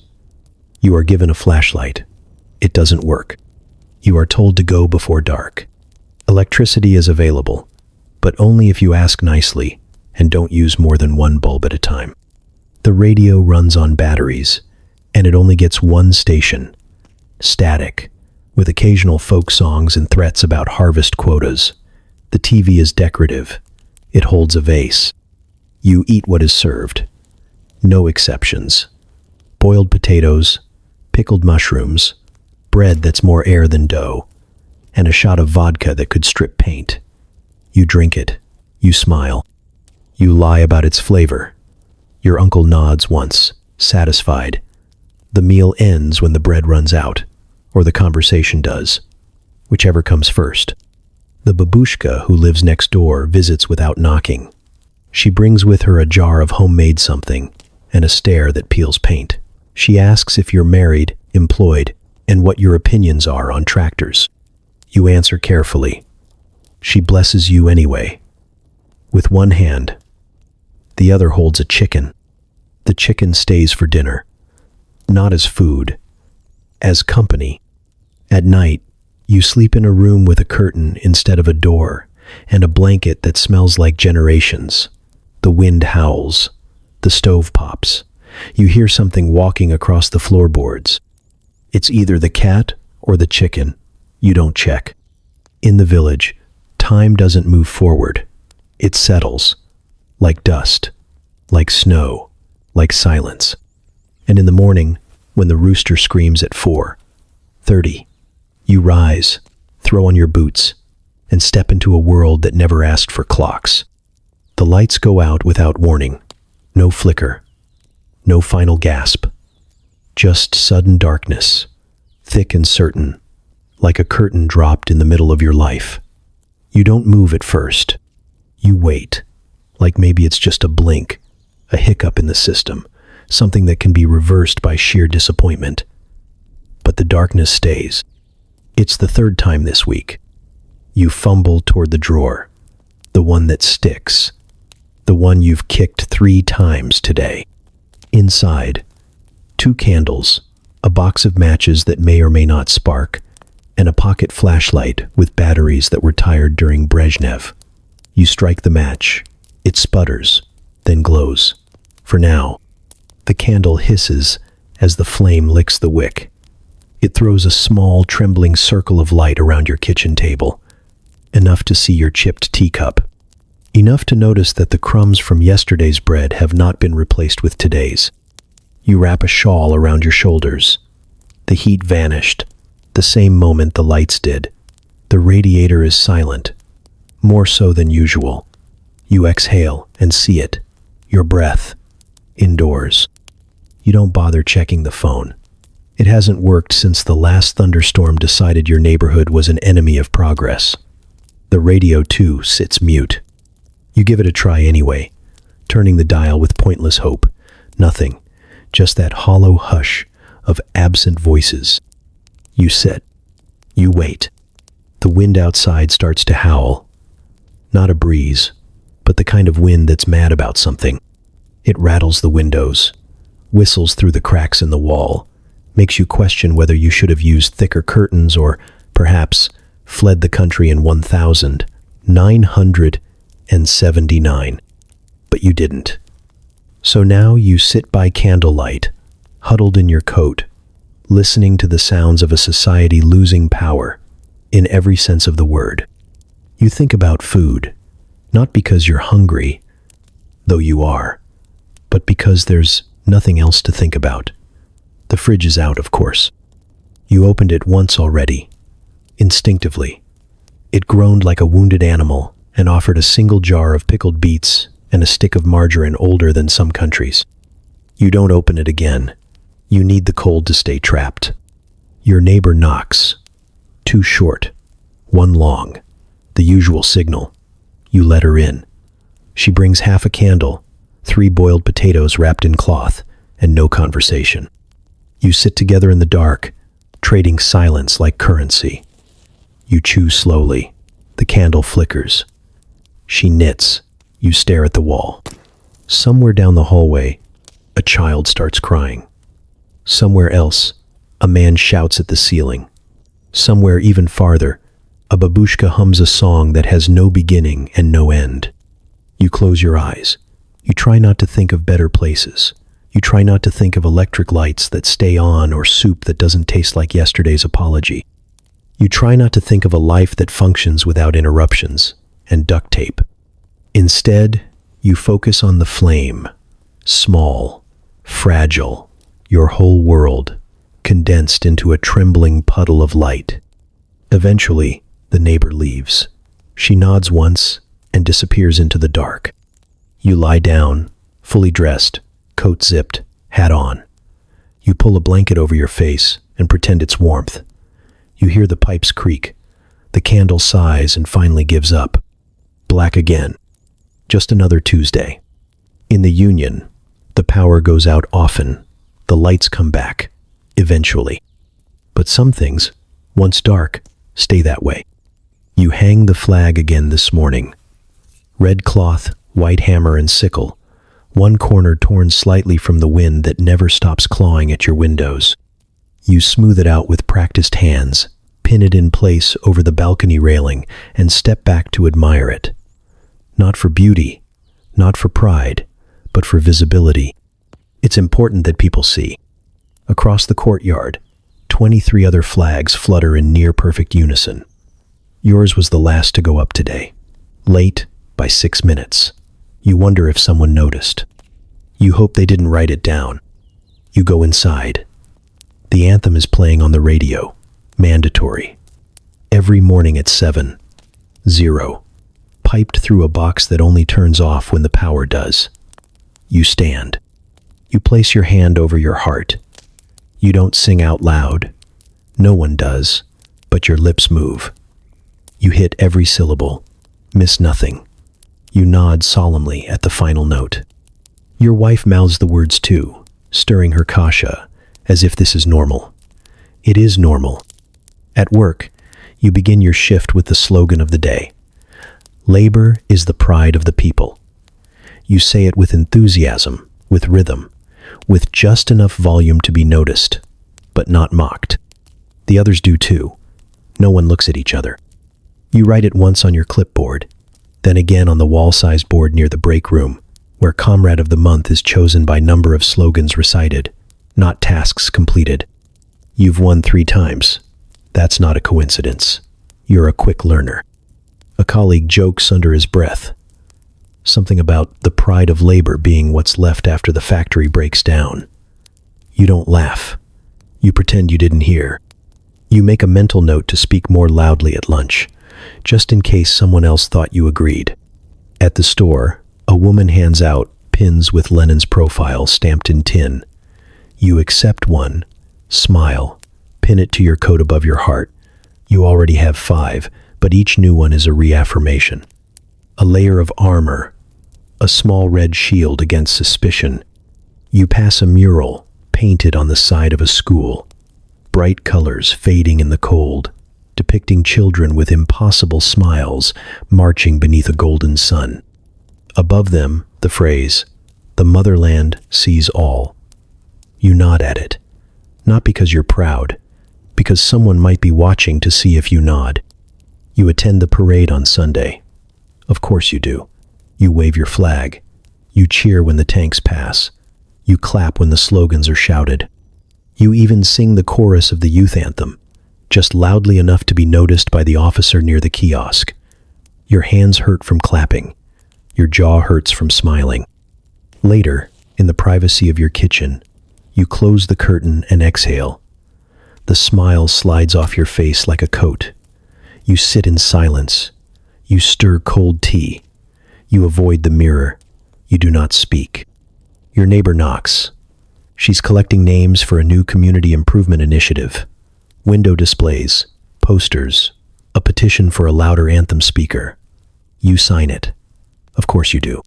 She smiles, leaves. The door shuts. You burn the tea bag just to watch something disappear. You don't believe, but you perform. Because here, belief is optional. Patriotism is not. And silence is only safe if it's wrapped in the sound of loyalty. You hang the flag again tomorrow, just in case. You met her on a tram. Or was it at the bread queue? Doesn't matter. You locked eyes for 3 seconds between a babushka's elbow and a sack of potatoes, and that was enough. You offered her the last seat. She offered you half a smile. The rest, as they say, is paperwork. 2 months later, you're married. The ceremony is brisk, efficient. A state official reads your names off a sheet, stamps 3 documents, and wishes you productive happiness. There are no vows. Just a cake made of flour, jam, and quiet desperation. You take a photo in front of a painted backdrop of swans. The swans are faded. You both squint in the flash. The honeymoon is a tram ride back to her parents' flat. 1 room, 4 adults, 1 child, 2 beds, and a folding cot with springs that sing every time someone breathes near it. There's a curtain across the middle of the room. It does not block sound, or smell, or disappointment. You live here now. Your in-laws nod at you over breakfast.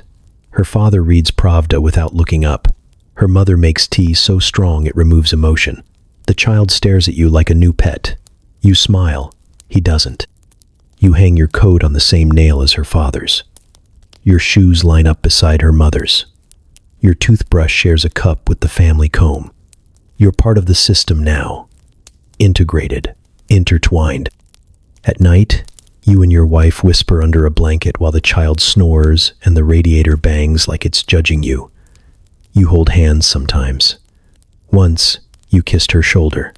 She laughed. Quietly. You haven't done that again. Romance is rationed. Intimacy is scheduling. You learn to make eye contact at the kitchen sink. You write short notes in the margins of grocery lists. I love you. Also, we need onions. You dream of your own place. A 1-bedroom flat. With a door. With a wall. With silence. You apply. You wait. You are number 643 on the housing list.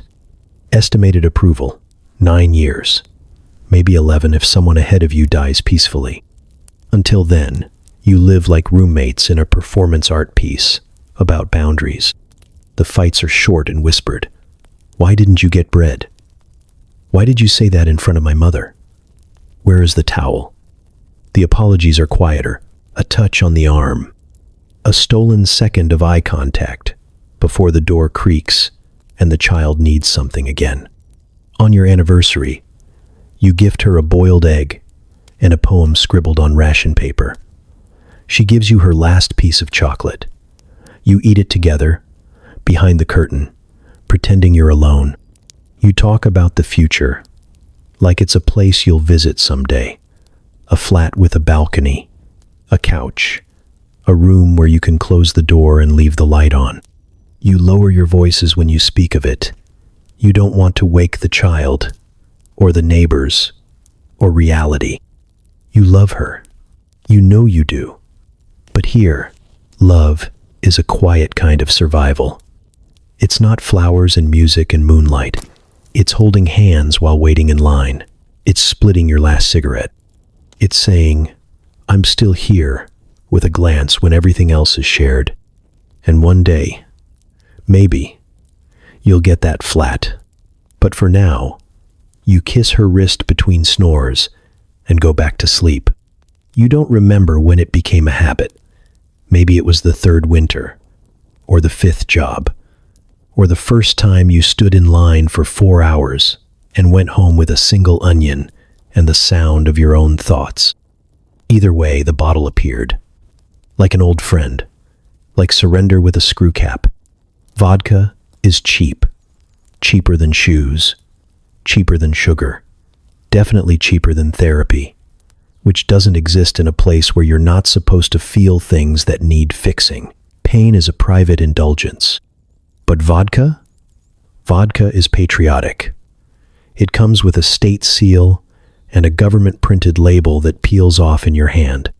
You keep it under the sink, next to the potatoes and the soap no one uses, or in the closet tucked behind a stack of official documents you haven't looked at in years, or sometimes right out in the open, on the table, standing like a lighthouse in the fog of your evening.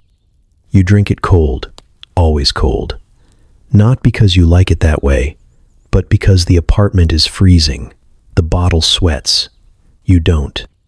The first shot burns, the second numbs, the third makes your chest ache, like it's remembering something better. After that, you don't count. You just pour. Slowly, deliberately. Like you're refilling a part of yourself that empties faster than you can manage. You drink alone. Or with friends. Or with coworkers who aren't really friends but become them after 2 shots and a shared joke about the factory foreman's comb-over. Laughter comes easier after the bottle is opened. So do confessions. So do lies. It's always the same. One glass, a crust of black bread, someone muttering about how things used to be better or worse or the same but different. Then someone toasts to health. Irony is thick in the room. No one mentions the man who hasn't shown up in 3 weeks. No one asks why his wife keeps the curtains drawn. You used to promise yourself you'd only drink on holidays, but every day feels like a tribute to survival. Tuesday becomes, we made it through Monday day. Thursday is, at least it's not Friday day. Sunday is just another excuse. You tell yourself it helps you sleep. It doesn't. But it helps you forget you're awake. You try to stop once. You pour the bottle out into the sink. The smell fills the room. It lingers. You go to bed sober. The radiator clatters. The walls press in. Your thoughts grow teeth. You wake up feeling every weight you've ignored for years. You buy another bottle before lunch. The corner shop clerk doesn't judge. No one judges. The line for vodka is longer than the line for bread. Some people are there in suits, some in boots. One man is there in slippers. No one speaks. You drink because it's easier than anger. Because it doesn't ask questions. Because it never reports you. It doesn't care if you believe or if you don't. It just arrives. It waits. It delivers. And in those few warm minutes, before the headache, before the guilt, before your wife sighs from the next room and your child pretends not to notice, you feel something like peace, not happiness, not joy, but the absence of tension, a pause. Your liver aches, your soul sighs. You pour another shot, raise your glass to no one, whisper a toast that means nothing, and drink like the union depends on it. He used to sit in the corner of the cafeteria, next to the radiator that worked only in theory, and beneath the bulletin board that no one read unless told to. His name was Oleg. He wasn't loud. He wasn't reckless. He just spoke. Not often, not dramatically. But he asked questions. Small ones, quiet ones. Like, why do we need 3 forms to buy a lamp? Or, why does the newspaper say we broke steel production records when we ran out of screws last week? Simple questions. Logical questions. Dangerous questions. The last thing he said, out loud, anyway, was during a smoke break. 3 of you were standing near the back stairs. The wind was sharp. His cigarette trembled in his hand, half from the cold, half from whatever lived just beneath his skin. He said, "The truth doesn't match the posters." You all froze. Someone laughed. Someone changed the subject. Oleg just exhaled and looked at the snow. The next day, he didn't come in. No explanation, no leave slip, no whispers, no note on the bulletin board, no letter from the union. His locker was locked, then emptied. His name disappeared from the schedule. His desk was reassigned. The stool still wobbled the same way it always did, but now it wobbled for someone else. You asked once, just once, if anyone knew where he went. The silence was immediate. It didn't just fall, it crushed. Someone coughed. Someone else spilled tea. You never asked again. His apartment? Rented to a new family within the week. The curtains changed. The old woman down the hall said she never heard him leave, but she says that about everything. You see him in dreams sometimes, or maybe it's someone else, a blur, a coat, a voice, but you remember how he looked when he said what he shouldn't have said, like he'd finally stopped holding something in and felt the weight of it shift. Now, no one says anything about Oleg, about much of anything. The bulletin board gets new posters each week, quotas met, slogans painted, faces smiling far too wide for truth. You nod at them. You pretend to read. You trace the edges with your eyes, and never your fingers. At home, you mention him once, in a whisper, after 2 shots of vodka, and the sound of the neighbor's television buzzing too loud through the wall. Your wife stares at you like she doesn't recognize the name. Then she says, very clearly, "We don't know him." You nod. She's right. You never knew him. That's the rule. Once someone disappears, their name does too. First from paper, then from speech, then from memory. You're expected to help it along. In the stairwell, there's a new poster. Our strength is in unity and loyalty. You glance at it on your way to work. Someone scrawled a question mark in the corner. It's faint, faded, already half erased. You don't stop to look closer. Now, when someone speaks too loudly, you smile tighter. When someone jokes, you check your surroundings before laughing. When someone sighs too long, you pretend it was nothing. You learn to speak in gestures, in nods, in silences so long they become conversations. And when you miss Oleg, if that's even still his name, you miss him quietly. Because here, truth isn't silenced. It disappears. He died on a Wednesday. No fanfare, no ambulance. Just a neighbor's knock, the slow creak of a door, and a body that had stopped being a person sometime in the early hours. His name was Grigory, or maybe still is. It depends on whether the clerk has processed the forms. You write the date on a slip of paper. Then you write it again on another. You list his age, his address, his occupation. Retired mostly. You list his father's name. You don't know it, but someone at the housing office insists it must be included. You guess. Ivan. That's always a safe bet. The doctor arrives 3 hours later. He's young, uncertain. He checks for a pulse that isn't there, then shrugs. Cardiac failure, he says, writing it down. You wonder if that's real or just the most convenient choice. The body can't be moved until someone from the district office signs the release. That person doesn't work today. There's a form for requesting an exception. It must be submitted in person, 2 floors up, behind a locked door with a buzzer that no one answers. You wait anyway. Eventually, a woman appears. She hands you another form. This one must be stamped.